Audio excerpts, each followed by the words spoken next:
chose important, tout obstacle qui arrête le courant est un poste à truite où peuvent se cacher un poisson. Donc là, je vais vous présenter un très bon poste. Il y a le courant principal donc, qui est au milieu, et là derrière, il y a un gros caillou. Donc je ne sais pas si on le verra sur la vidéo. Il y a un très gros caillou, et donc le courant est stoppé à cet endroit-là. D'ailleurs, je viens de voir deux beaux poissons qui sont là. Je ne sais pas si on va les voir sur la vidéo.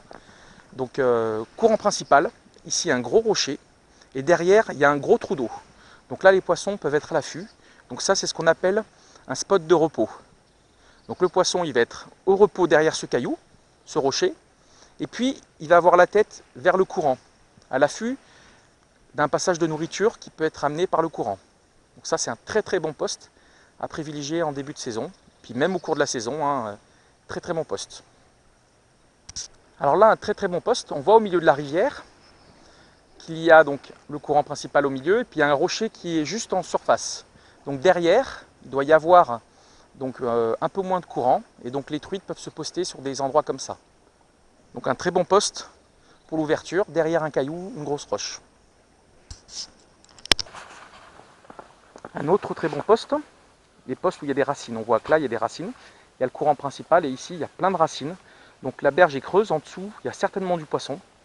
Donc faire attention de ne pas crocher, mais avec des leurres souples, ça peut être intéressant de pêcher ce genre de poste. Aussi, ne pas négliger sous les ponts, parce que les ponts sont aussi des postes où le poisson peut se sentir à l'abri, donc pêcher sous les ponts, c'est toujours intéressant. Donc c'est des endroits où des fois on ne pense pas pêcher, donc pensez à pêcher sous les ponts. Donc, voilà aussi un très bon poste. Donc ici on a un pont avec deux piles, on a le courant principal, et ici on s'aperçoit qu'on a beaucoup plus d'eau. Là il y a bien facilement 1 mètre, 1,50 m. Et donc à cet endroit-là, il y a certainement des trucs qui sont postés. En plus là, l'eau ne continue pas de ce côté. Donc c'est un bon poste où elles peuvent être cachées en profondeur. Donc voilà, derrière une pile de pont, on a un courant principal, un deuxième courant. Et là, on a une zone où le courant est beaucoup plus calme. Donc là, c'est des très bons postes. Donc s'il faut, c'est jeter juste devant et revenir dans cette zone de calme. Parce que les truites sont à l'affût. Voilà, c'est très bon poste. Alors là on a un très beau poste, hein. On a une souche qui est en bordure de berge là, et puis on a vraiment de la profondeur. Je ne sais pas si on verra sur la caméra, mais là il fait vraiment, il y a peut-être 1,50 m, on voit même pas le fond. Et donc là il y a beaucoup de branches, donc là c'est très compliqué à pêcher. Donc il faut essayer de pêcher avec des leurres souples, hein, parce qu'avec des poissons nageurs on va le perdre très vite ou une cuillère. Voilà. Donc là un très bon poste. Le courant, une bordure, des cailloux. Voilà, on a des cailloux, des rochers. Les berges creuses sont des très bons postes aussi à privilégier en début de saison. C'est des zones où le courant est moins fort, et donc les alevins, les poissons fourrages viennent s'abriter, et donc c'est un bon garde-manger pour les truites.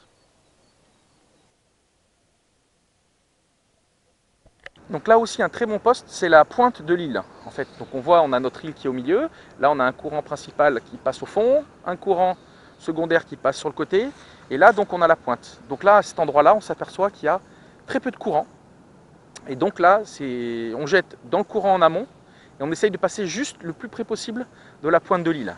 Voilà. Lors de ce passage on peut avoir une truite qui est à l'envers, c'est-à-dire qui a le nez vers l'aval, et qui est cachée derrière ses branches, comme il y a un retour de courant. Voilà, donc peu d'efforts à fournir.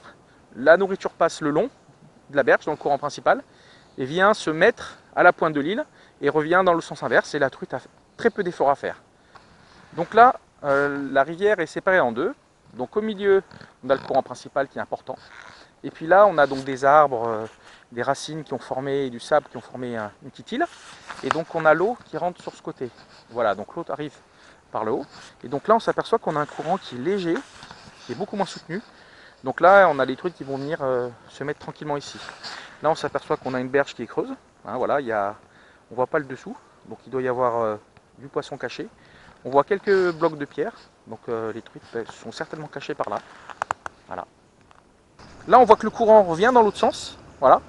Le courant revient et remonte dans ce sens. C'est à cause de cette souche d'arbre là qui est là, qui va stopper. Donc là, c'est aussi un très bon poste.